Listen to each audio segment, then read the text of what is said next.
প্রিয় বন্ধুরা, আমরা এখন অবস্থান করছি আমাদের যে এপিএস কলেজ থেকে ভোলা ত্রিমোহনা নদীর যে রোডটি পড়েছিল এতদিন, সেই রোডের কাজ শুরু হয়ে গেছে। খুব দ্রুত এই কাজ চলবে এবং সেই দৃশ্যটা আপনাদের একটু দেখানোর চেষ্টা করব।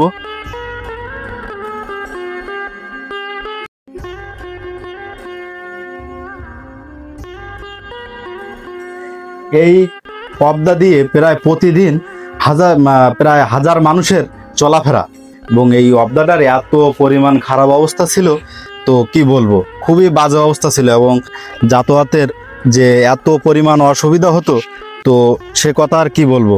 তো অনেক জল্পনা কল্পনার পরে আমাদের এই রোডের কাজ শুরু হয়েছে, সেটি দেখে খুবই আমাদের ভালো লাগলো।